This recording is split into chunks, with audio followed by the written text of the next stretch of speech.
In the gilded halls of Raven's higher palace, where every smile is practiced and every word is measured, a single moment of unguarded cruelty threatens to shatter the carefully constructed facade of royal unity. When Queen Isabella discovers that her trusted sister-in-law has been tormenting her innocent daughter, the very foundations of the monarchy begin to tremble. What happens when a mother's protective instincts collide with centuries of royal protocol? Some secrets are too dangerous to keep, and some wounds run too deep to heal with diplomatic silence. Behind closed doors, where crowns are removed and masks fall away, the most powerful family in the kingdom is about to learn that blood may be thicker than water, but a mother's love is stronger than both. The morning sun filtered through the ornate stained glass windows of Raven's higher palace, casting rainbow patterns across the marble floors of the grand breakfast hall. Queen Isabella adjusted her pearl necklace as she entered, her heels clicking against the polished stone with the measured cadence that had become second nature after 15 years on the throne.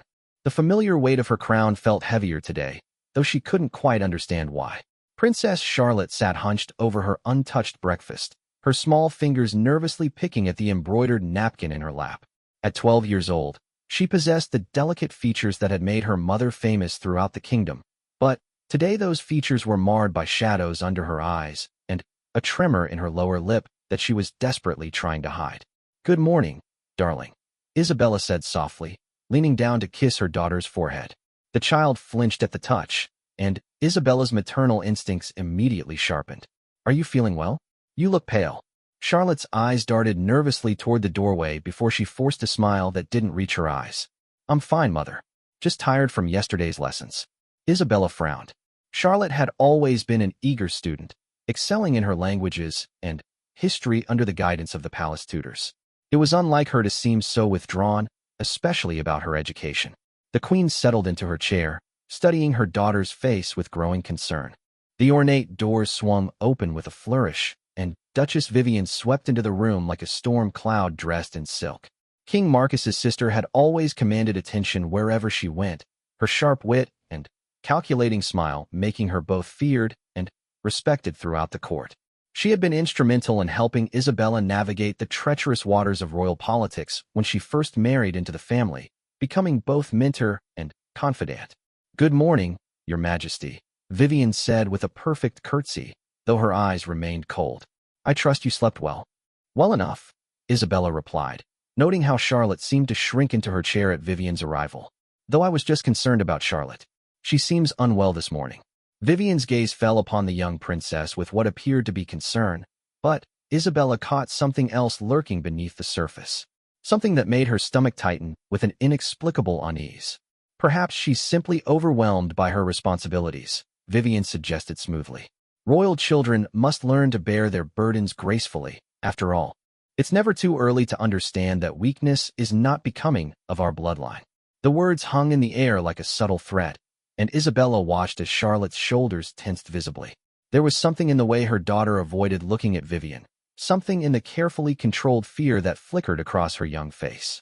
"Charlotte is hardly weak," Isabella said firmly, her voice carrying the authority that had silenced parliaments and foreign dignitaries.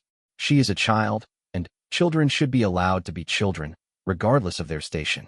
Vivian's smile didn't waver, but her eyes glittered dangerously. "Of course, Your Majesty. Though I do believe that coddling can be just as harmful as neglect. The crown requires strength, and strength is forged through adversity, not comfort." Isabella felt her temper beginning to simmer beneath her composed exterior. She had always prided herself on maintaining diplomatic relations within the family, understanding that unity was essential to the stability of the monarchy. But, watching her daughter's obvious distress, she found her patience wearing thin. King Marcus entered at that moment, his military bearing evident even in casual morning attire. He kissed Isabella's cheek before taking his seat at the head of the table, seemingly oblivious to the tension that had settled over the room like morning fog. "What are we discussing so seriously?" he asked, accepting his coffee from a hovering servant. "I was just expressing my thoughts on Charlotte's education," Vivian replied before Isabella could speak. "She seems to be struggling with the pressures of her position lately." Charlotte's fork clattered against her plate, the sharp sound echoing through the sudden silence. Her eyes filled with tears that she blinked back furiously, her small hands clenched into fists in her lap. "I think Charlotte is doing wonderfully," Marcus said firmly, his paternal pride evident. Her tutors speak highly of her progress, and she carries herself with dignity beyond her years. Dignity that could use some refinement, Vivian murmured, just loud enough for everyone to hear. Yesterday, for instance, during her deportment lesson, she displayed a rather embarrassing lack of composure when faced with constructive criticism. Isabella's fork paused halfway to her mouth as she watched her daughter's reaction. Charlotte had gone completely pale, her breathing becoming shallow and rapid. Whatever had happened during that lesson, it was clear that it had been far from the simple critique Vivian was describing. What exactly happened during this lesson? Isabella asked, her voice deceptively calm while her eyes remained fixed on Vivian's face. Nothing that requires your Majesty's attention, Vivian replied smoothly.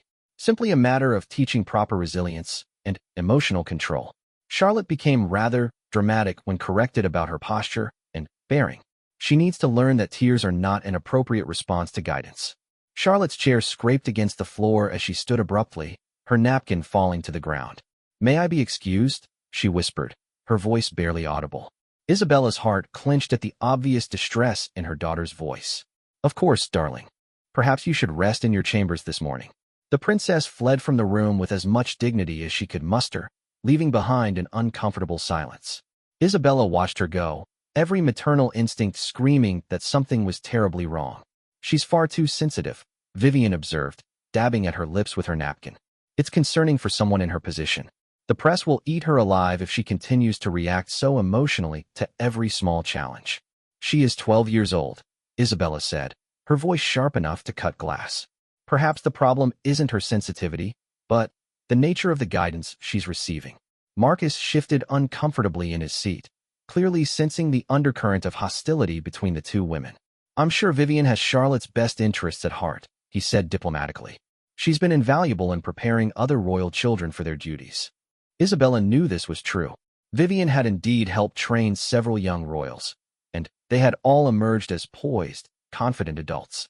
But none of them had been Isabella's child, and none of them had displayed the kind of fearful behavior she had just witnessed. The rest of the breakfast passed in strained politeness, with Vivian regaling them with court gossip and political updates while Isabella's mind remained focused on her daughter's distress. She responded at appropriate intervals, but her heart wasn't in the conversation. Instead, she found herself studying Vivian's face, searching for clues about what had really transpired during Charlotte's lesson. When the meal finally concluded and Vivian excused herself to attend to other duties, Isabella remained seated, lost in thought. Marcus reached across the table to squeeze her hand, his expression concerned. "You seem troubled," he observed. "Is everything all right?"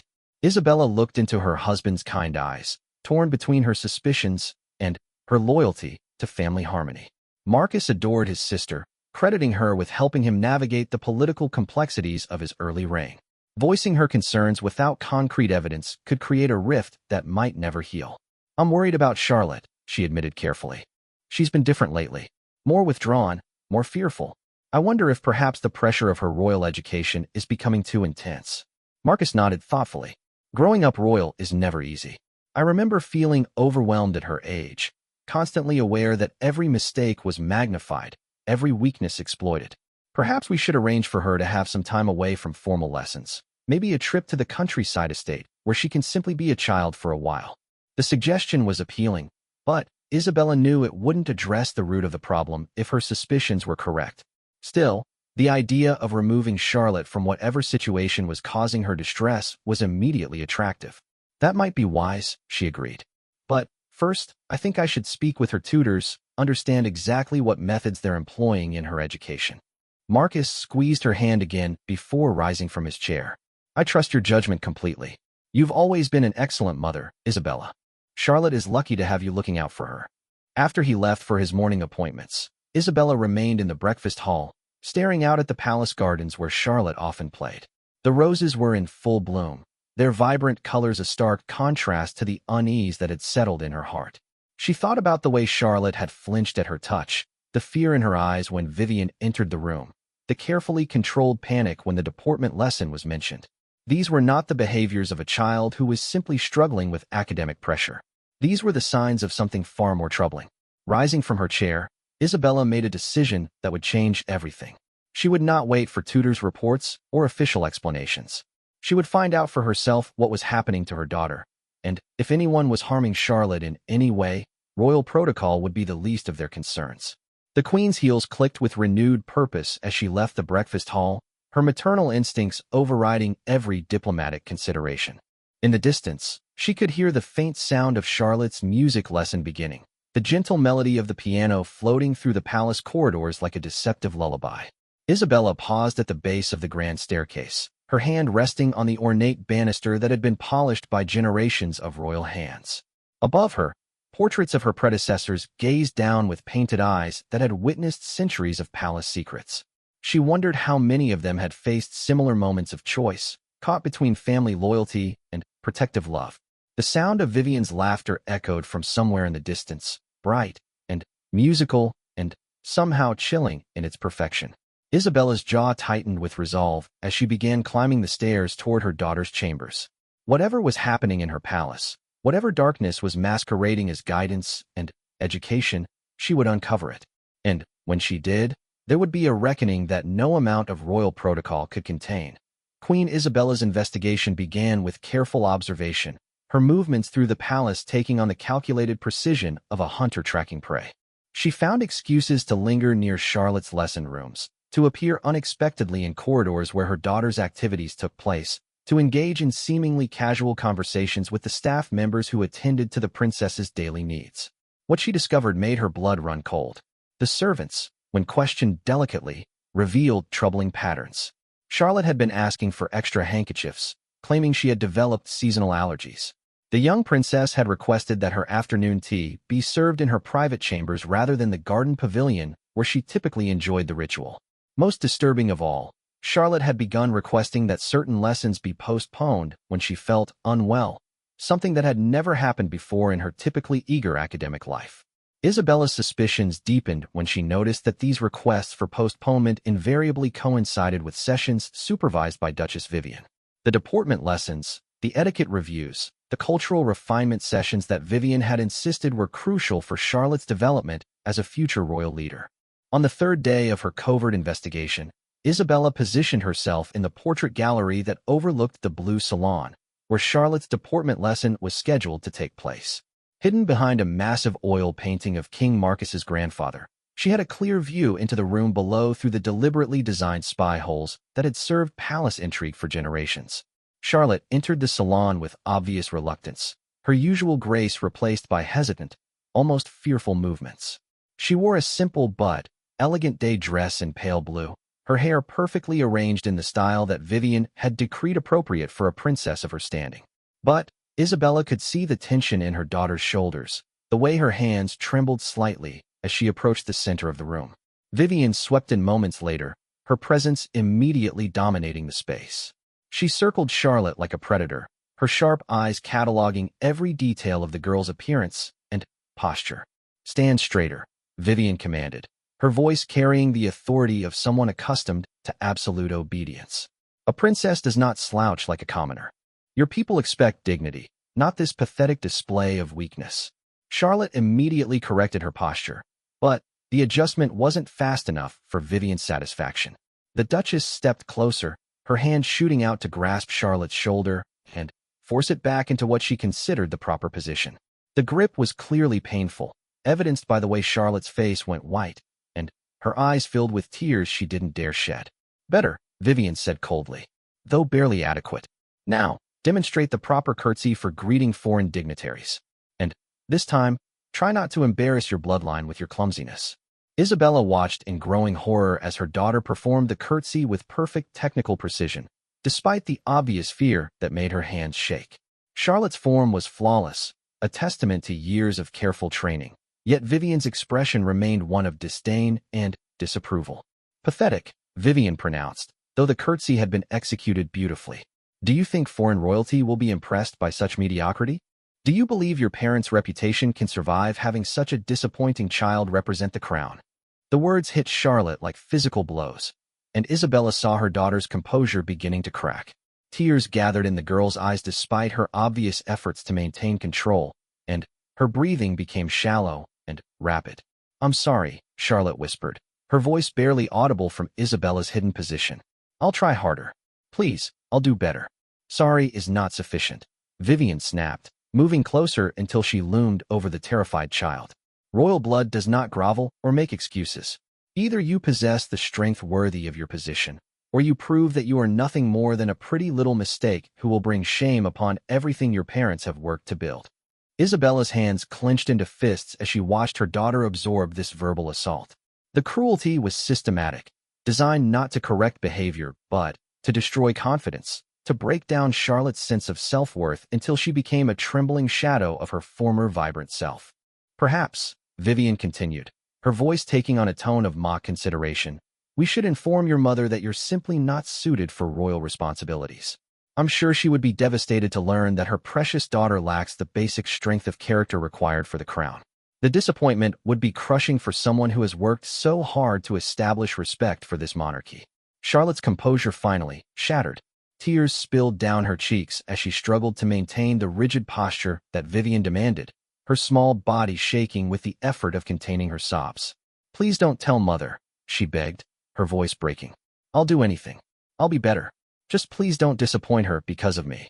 Isabella felt her heart break as she witnessed her daughter's anguish, but what followed pushed her beyond heartbreak into a rage so pure and protective that it transcended every diplomatic instinct she possessed. Vivian smiled, the expression cold and satisfied, as she reached out to grasp Charlotte's chin with fingers that pressed just hard enough to leave marks. That's the first intelligent thing you've said today, she murmured. Your mother has enough challenges without knowing what a failure she's raised. This will be our secret, won't it? You'll work harder, complain less, and perhaps eventually you'll become minimally acceptable. Yes, Your Grace, Charlotte whispered, her tears flowing freely now despite her efforts to stop them. Good. Now clean yourself up. You look disgusting when you cry, and we can't have the staff seeing you in such a state. They might start to question whether you're truly worthy of their loyalty and service. Isabella had seen enough. More than enough.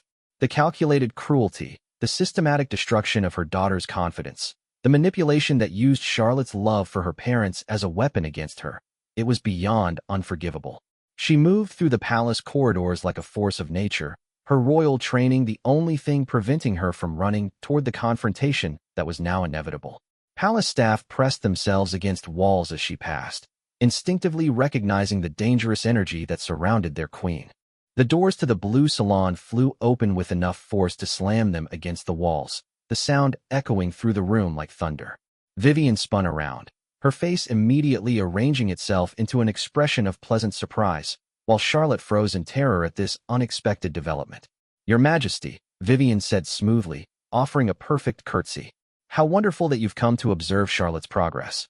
I was just helping her understand the importance of maintaining proper composure under pressure.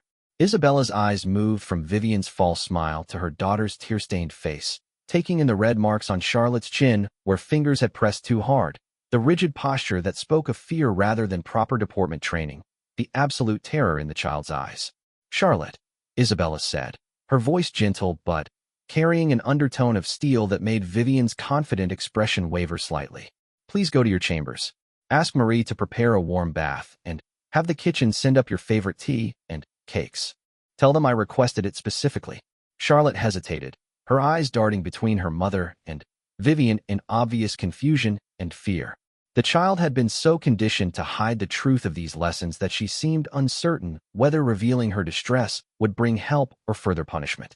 Go ahead, darling, Isabella encouraged, stepping aside to clear the path to the door. I'll speak with you shortly. As Charlotte fled from the room, Isabella heard the girl's suppressed sobs echoing in the corridor, each sound stoking the fire of her maternal rage. When the footsteps faded into silence, she turned her full attention to Vivian, who was already preparing her defense. Isabella, I understand that seeing Charlotte emotional might be disturbing, but you must understand that royal training requires a certain level of discipline. Vivian began, her tone taking on the patronizing quality she often used when explaining palace protocol to newer staff members. The child needs to develop resilience, and that sometimes means stop talking. Isabella's voice cut through Vivian's explanation like a blade, sharp enough to make the other woman step backward instinctively. You will not speak another word until I give you permission. Vivian's eyes widened in shock at the direct command, clearly unprepared for this level of confrontation from someone she had long considered manageable through manipulation and family politics. Isabella moved closer, her presence filling the room with an authority that reminded everyone present that beneath the diplomatic exterior lived a woman who had not inherited her crown, but had earned it through strength, intelligence, and an iron will that could bend kingdoms to her vision. "I heard every word of what just transpired in this room," Isabella said, her voice deadly quiet. "I witnessed every cruel manipulation, every calculated attack on a child's confidence, every moment of the systematic emotional abuse you've been inflicting on my daughter under the guise of education." The color drained from Vivian's face as she realized the full scope of what had been discovered, but she still attempted to maintain her position. "You're misunderstanding the situation," she said quickly. "Royal children require firm guidance, and sometimes that means dash. I said stop talking." Isabella's voice rose to a level that could probably be heard throughout half the palace, carrying 15 years of royal authority and maternal fury. "You will listen to what I have to say, and then you will pack your belongings and leave this palace immediately." The ultimatum hung in the air like a death sentence, and Isabella could see the exact moment when Vivian realized that her position in the royal household, her influence over palace politics, and her comfortable life within the monarchy were all about to disappear forever. The confrontation that would reshape the royal family forever was just beginning. The silence that followed Isabella's ultimatum stretched between the two women like a battle line drawn in the marble floor of the blue salon. Vivian's carefully constructed mask of diplomatic composure finally began to crack, revealing the calculating fury that had always lurked beneath her polished exterior. "You cannot be serious," Vivian said, her voice losing its smooth diplomatic tone for the first time in Isabella's memory. "I am the king's sister. I have served this family faithfully for over 2 decades. You cannot simply cast me aside because you disapprove of necessary discipline." Isabella's laugh was sharp and mirthless, a sound that would have made seasoned diplomats nervous. "Necessary discipline? Is that what you call terrorizing a 12-year-old child? Making her believe that she's a disappointment to her parents? Using her love for us as a weapon to ensure her silence while you systematically destroy her confidence?" "She needed to be strengthened," Vivian shot back, her own anger now rising to match Isabella's. "Royal children cannot be coddled. They must learn to bear criticism, to maintain composure under pressure, to understand that their every action reflects upon the crown." I was preparing her for the realities she will face. By telling her she's a failure? By making her believe that seeking comfort from her mother would cause me devastating disappointment? By leaving bruises on her skin from your corrections? Isabella gestured toward the door through which Charlotte had fled. "That child has spent weeks living in fear, believing that she's somehow inadequate, that she's bringing shame to her family. Do you have any idea what that kind of psychological abuse can do to a developing mind?" Vivian's eyes flashed dangerously. "Don't lecture me about royal child rearing, Isabella. I helped raise Marcus when our parents were too busy with affairs of state. I guided 3 of our cousins through their formative years, and they all emerged as strong, capable leaders. Perhaps if you had experienced true royal upbringing yourself, you would understand that sentiment and emotion are luxuries that future monarchs cannot afford." The insult hit its intended target, referencing Isabella's common birth before her marriage to Marcus. But instead of the shame or defensiveness that Vivian expected, it only served to fuel Isabella's protective rage. "You're absolutely right," Isabella said, her voice dropping to a dangerous whisper. "I wasn't born royal. I was born to a family where children were protected, not tormented, where guidance came with love, not cruelty, where strength was built through support and encouragement, not fear and degradation. And perhaps that's exactly what this family needs." Vivian straightened to her full height, attempting to regain the psychological advantage through physical intimidation. "Marcus will never support this. He trusts my judgment implicitly when it comes to royal protocol and education. When he learns that you're allowing your common sensibilities to interfere with his daughter's proper development, he will side with experience over emotion." "Will he?" Isabella asked, moving closer until she could see the uncertainty beginning to creep into Vivian's eyes. "Let's find out, shall we?" Without breaking eye contact, Isabella walked to the ornate bell pull that would summon palace staff and gave it a firm tug. Within moments, a liveried servant appeared in the doorway, his expression professionally neutral despite the obvious tension crackling through the room. "Please ask His Majesty to join us in the blue salon immediately," Isabella commanded. Tell him it's a matter requiring his urgent attention regarding Princess Charlotte. The servant bowed deeply and hurried away, leaving the two women alone to wait in hostile silence.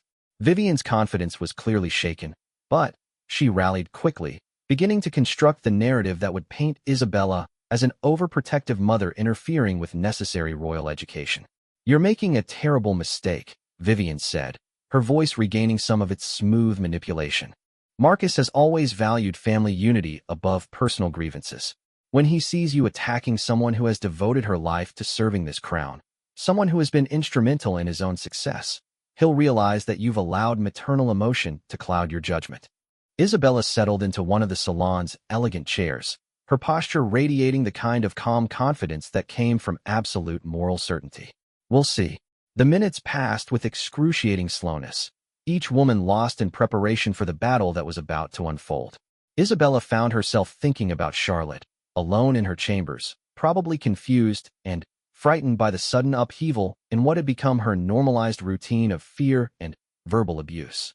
The image of her daughter's tear-stained face, of the resigned acceptance in those young eyes, strengthened her resolve beyond any doubt. Vivian, meanwhile, was clearly planning her defense, her mind racing through years of political maneuvering and family manipulation. She had survived court intrigue, foreign diplomatic crises, and internal family disputes. Surely she could manage one angry mother, regardless of that mother's title. The sound of approaching footsteps echoed through the corridor, accompanied by voices indicating that Marcus was not alone. Isabella felt a moment of concern as she realized that Vivian might have anticipated this confrontation and arranged for additional support. King Marcus entered the salon flanked by Lord Chancellor Aldrich and General Pemberton, his military aide. The presence of official witnesses suggested that someone had impressed upon him the serious nature of whatever situation he was walking into. "Isabella, Vivian," Marcus said, his expression grave as he took in the obvious tension between the two women. "I was told this concerns Charlotte. Has something happened to her?" Isabella met her husband's eyes steadily, drawing strength from the genuine concern she saw there. Whatever else might complicate their relationship, Marcus's love for his daughter was absolute and unconditional. "Something has been happening to her," Isabella corrected. "For weeks, possibly months. Your sister has been systematically abusing our daughter under the guise of royal education." The accusation landed in the room like a bomb, its impact visible in the shocked expressions of everyone present. Marcus's face went pale, his eyes immediately moving to his sister for denial or explanation. "That's a serious allegation," Lord Chancellor Aldrich interjected, his legal mind immediately engaging with the potential ramifications. "Your Majesty, perhaps we should let her speak," Marcus said quietly, his attention focused entirely on Isabella. "What exactly are you claiming?" Isabella rose from her chair, her royal bearing evident as she prepared to present her case. "I witnessed today's deportment lesson from the portrait gallery. I heard Vivian tell Charlotte that she was pathetic, that she was a disappointment who would bring shame to our family, that she was nothing more than a pretty little mistake. I watched her grip Charlotte hard enough to leave marks, saw her manipulate our daughter's love for us by threatening to inform us of her supposed failures."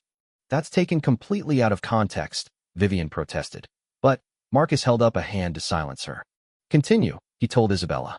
"Charlotte has been showing signs of emotional distress for weeks, requesting private meals instead of family time, asking for lessons to be postponed when she feels unwell, flinching when touched, constant anxiety around certain staff members. I initially attributed it to academic pressure, but after witnessing what passes for education in these sessions, I understand the real cause." Isabella paused, letting her words sink in before delivering the most damning evidence. "Our daughter begged Vivian not to tell us about her supposed inadequacies. She was so terrified of disappointing us that she preferred to suffer in silence rather than seek help from her own parents. That level of psychological manipulation doesn't happen overnight. It's the result of sustained, calculated emotional abuse." Marcus's expression had grown darker with each revelation, his military bearing straightening in a way that suggested barely contained anger. "Is this true, Vivian?" "Marcus, you know me," Vivian said, her voice taking on the pleading quality of someone who suddenly realized their position was far more precarious than they had anticipated. "I have devoted my life to this family, to ensuring that royal children are properly prepared for their responsibilities. Yes, I am strict with Charlotte, but only because the world will be far harsher than anything she faces in these lessons. Answer the question, Marcus commanded, his voice carrying the steel that had made him an effective military leader before his coronation. Did you tell my daughter that she was pathetic? Did you threaten to inform us of her failures? Did you use our love for her as a manipulation tool? Vivian's composure finally cracked completely under her brother's relentless stare. You don't understand the pressure she'll face. The media scrutiny, the political challenges, the constant criticism from every corner of society. I was trying to prepare her for dash. You were trying to break her. Isabella interrupted, her voice ringing with absolute certainty. You saw a confident, happy child and decided that she needed to be torn down and rebuilt in your image. You used your position of trust to systematically destroy her sense of self-worth, and you convinced her that seeking help from her parents would only cause us pain. General Pemberton shifted uncomfortably, clearly uncomfortable with witnessing this family confrontation, but Lord Chancellor Aldrich was taking notes, his expression grave as he considered the legal and political implications of what was being revealed. Marcus looked between his wife and his sister, the two women who had been his closest advisors and strongest supports throughout his reign. The choice he made in this moment would reshape not just his family, but potentially the entire structure of the royal household.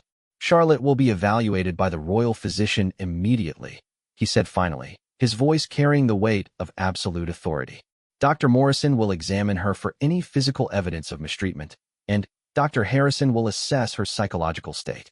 If there is any confirmation of what Isabella has described, he turned to face his sister directly, and Vivian stepped backward as she saw something implacable in his expression. If you have harmed my daughter in any way, blood relation or not, there will be consequences that no amount of family loyalty can mitigate. The investigation that would determine Vivian's fate and reshape the royal family forever was about to begin. Dr. Elizabeth Morrison had served as the royal physician for 8 years, long enough to understand that discretion was as important as medical expertise in her position.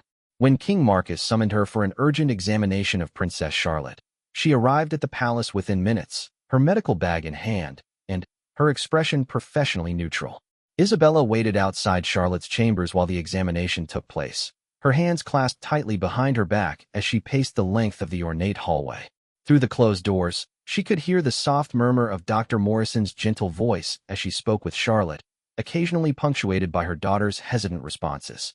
Marcus stood at the far end of the corridor, his face a mask of controlled tension. He had barely spoken since ordering the medical evaluation, but Isabella could see the storm brewing behind his eyes. 20 years of marriage had taught her to recognize the signs of her husband's carefully contained fury. When Dr. Morrison finally emerged from the chambers, her expression was grave. She carried herself with the careful dignity of someone bearing unwelcome news, her medical bag clutched tightly in her hand, as if it might provide some protection against the royal wrath that was surely coming. Your Majesties, she said quietly, offering a respectful bow. I need to speak with you privately. Isabella's heart clenched with dread as they made their way to Marcus's private study, a richly appointed room lined with leather-bound books and military maps that had been his sanctuary since childhood. Dr. Morrison waited until the door was firmly closed before beginning her report. Princess Charlotte is physically healthy overall, she began carefully. But there are concerning findings that corroborate the allegations of inappropriate treatment. Marcus's hands clenched into fists at his sides. What did you find? Bruising on her upper arms consistent with being gripped forcefully, though the marks are several days old and nearly healed. More concerning are the stress-related symptoms, elevated heart rate, hypervigilance, and signs of chronic anxiety that appear to have been developing over an extended period. Dr. Morrison paused, clearly struggling with the clinical detachment required for her report. Your Majesty, in my professional opinion, Princess Charlotte exhibits behavioral patterns consistent with sustained psychological pressure. She flinched when I touched her arms, apologized repeatedly for minor discomfort during the examination, and asked multiple times if I was going to report her responses to anyone in authority. Isabella sank into one of the study's wingback chairs, the full weight of her daughter's suffering finally, hitting her with devastating clarity. All those weeks of subtle changes, all those signs she had noticed but attributed to normal growing pains, had been Charlotte's attempts to cope with systematic emotional abuse. There's more, Dr. Morrison continued reluctantly. Princess Charlotte has been experiencing nightmares, difficulty sleeping, and what appears to be anticipatory anxiety before certain scheduled activities. When I asked about her lessons, she became visibly distressed and began reciting what seemed like memorized responses about the importance of strength and discipline. Marcus turned away from them both, his shoulders rigid as he stared out the window toward the gardens where Charlotte had once played with carefree joy. "How long?" he asked, his voice barely above a whisper. "Based on the psychological indicators and the princess's own hesitant admissions, I would estimate that these symptoms have been developing for approximately 6 to 8 weeks, Dr. Morrison replied. However, the full extent of the psychological impact may not be apparent for some time. Children are remarkably resilient, but they can also internalize trauma in ways that don't manifest until much later." Isabella felt tears burning behind her eyes as she imagined her daughter suffering in silence for 2 months, believing that her own inadequacy was the problem rather than the cruel treatment she was receiving. The guilt of not recognizing the situation sooner threatened to overwhelm her maternal protective instincts. "What treatment do you recommend?" she managed to ask. "Immediate cessation of whatever activities or interactions have been causing the stress," Dr. Morrison said firmly. "Princess Charlotte needs time to recover in an environment where she feels completely safe and supported. I would also recommend consultation with Dr. Harrison regarding possible therapy to address the psychological impact." Marcus finally turned back to face them, his expression harder than Isabella had ever seen it. "Dr. Morrison, I want a complete written report documenting everything you've found. Spare no detail, and be prepared to testify to your findings if necessary." The royal physician nodded gravely. "Of course, Your Majesty. I'll have the report ready within the hour." After Dr. Morrison left, Isabella and Marcus sat in heavy silence, both grappling with the implications of what they had learned. The clinical confirmation of Charlotte's suffering transformed the situation from a family dispute into a potential criminal matter, with ramifications that extended far beyond personal relationships. "I trusted her," Marcus said finally, his voice filled with a pain that went beyond anger. "I trusted my own sister with my child's well-being, and she used that trust to torture Charlotte for her own twisted idea of proper royal development." Isabella reached for his hand, finding some comfort in their shared determination to protect their daughter. "We couldn't have known.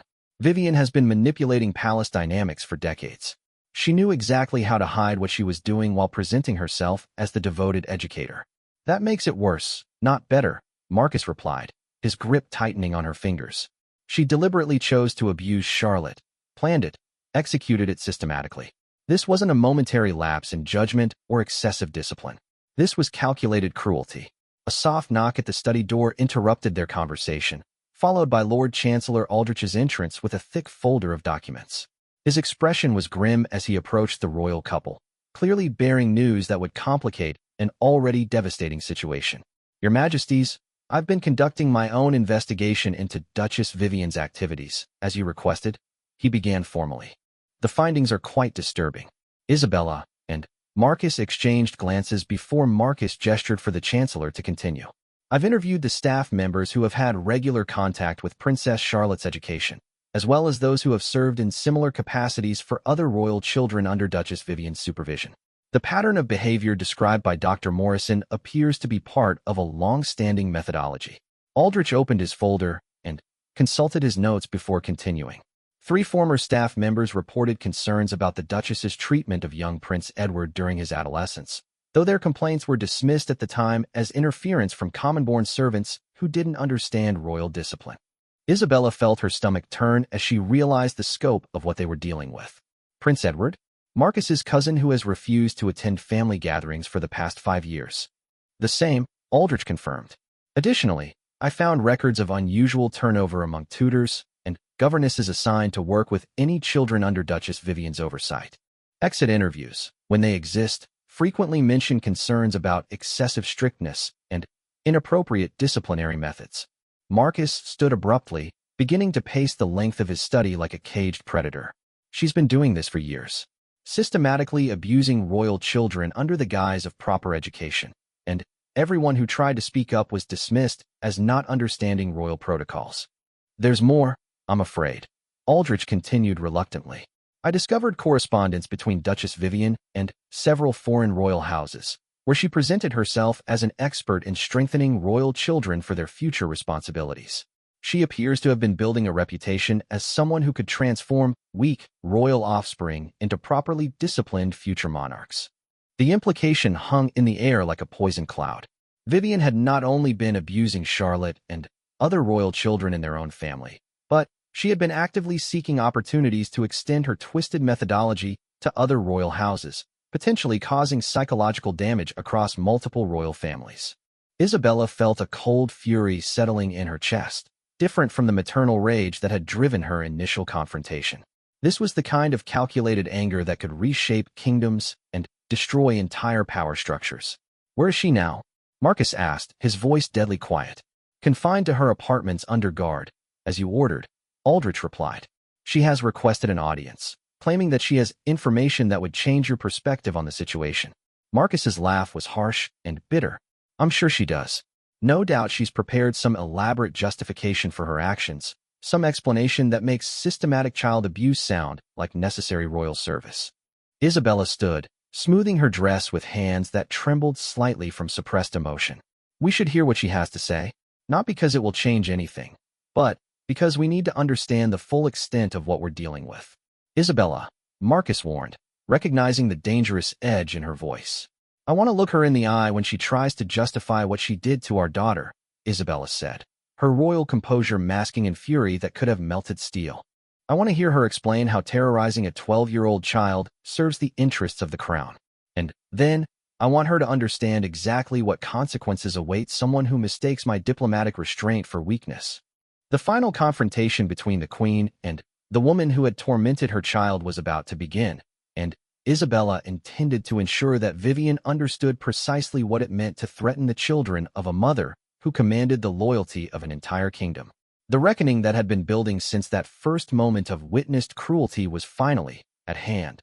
Duchess Vivian's apartments had been transformed into a gilded prison, with palace guards stationed discreetly at every entrance, and her communication with the outside world completely severed.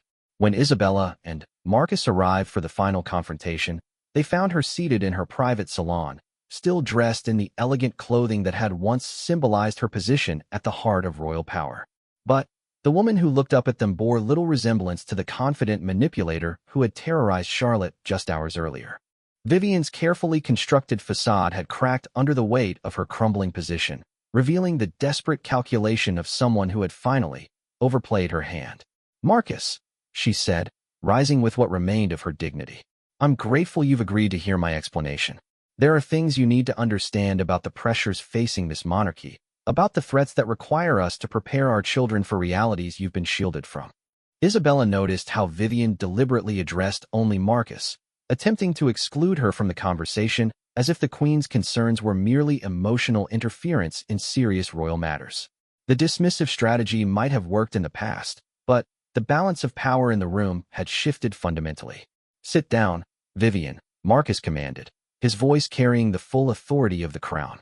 "You will address both of us, and you will explain yourself completely. Dr.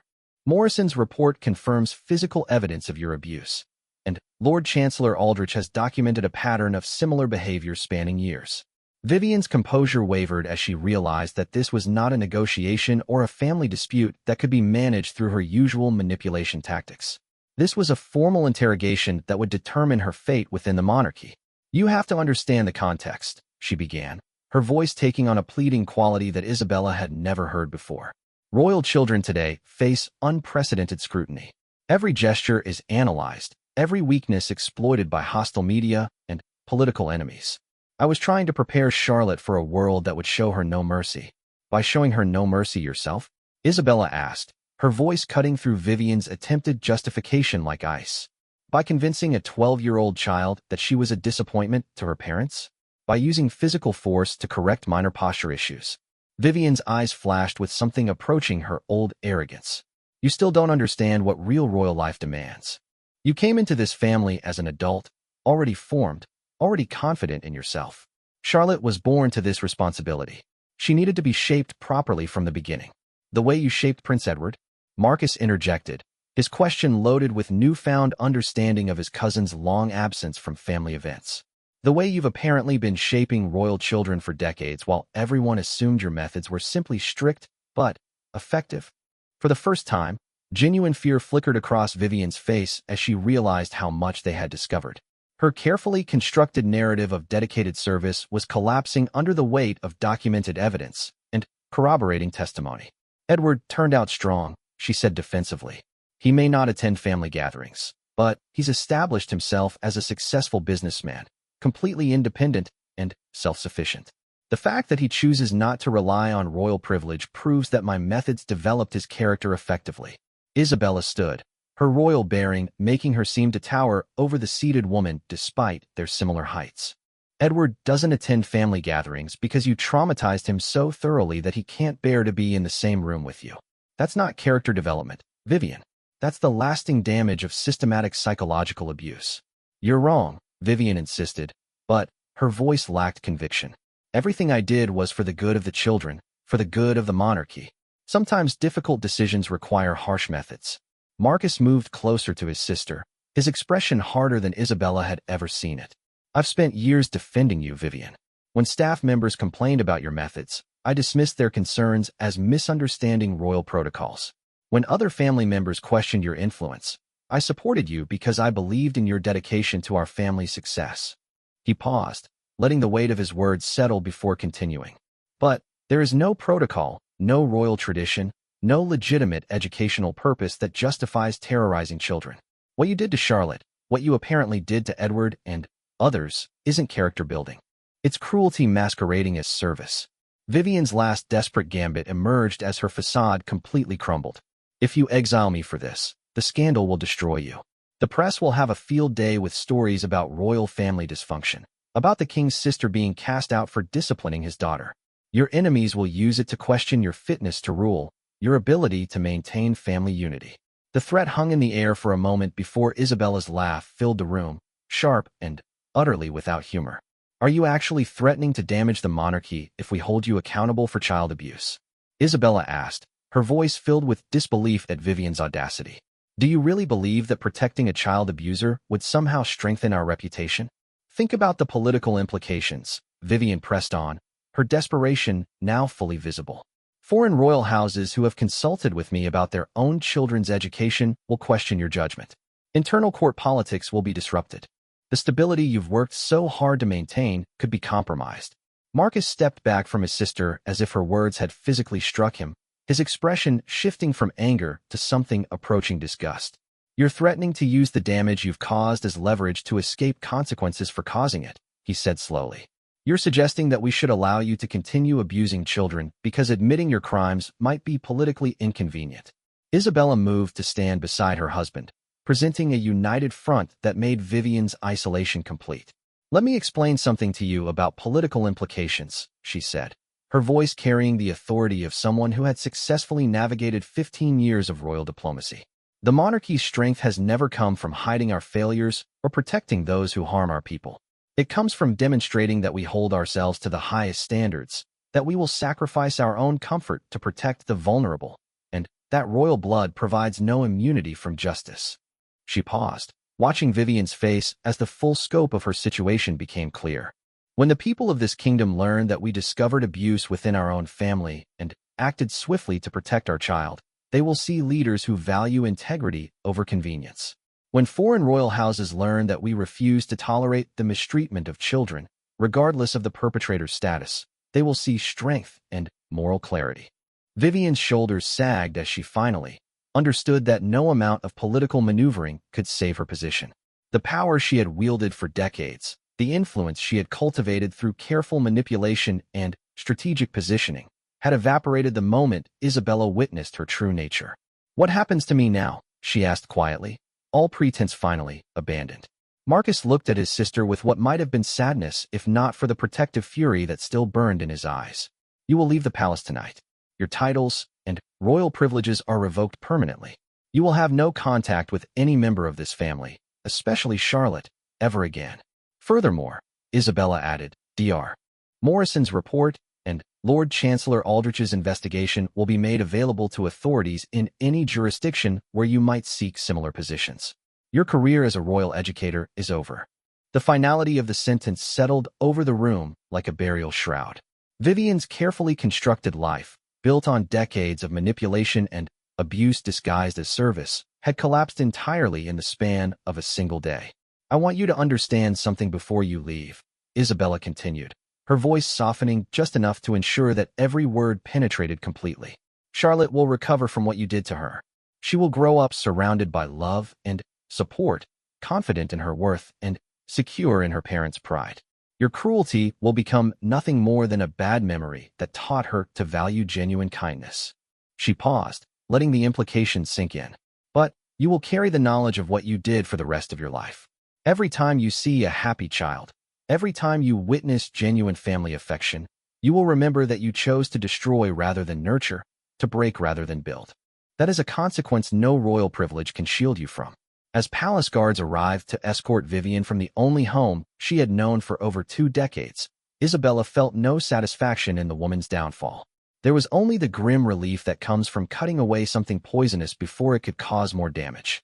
In the months that followed, Princess Charlotte slowly returned to her natural vibrancy under the careful guidance of Dr. Harrison and the unwavering support of parents who had learned the true meaning of protective love. The palace protocols were revised to ensure that no adult could wield unsupervised authority over royal children, and new systems were established to encourage staff members to report concerns without fear of retribution. The monarchy not only survived the scandal of Vivian's exile, but emerged stronger for having demonstrated that even royal blood could not shield someone from consequences when they harmed the vulnerable. Foreign royal houses, rather than questioning the family's stability, sought their advice on protecting children from similar abuse.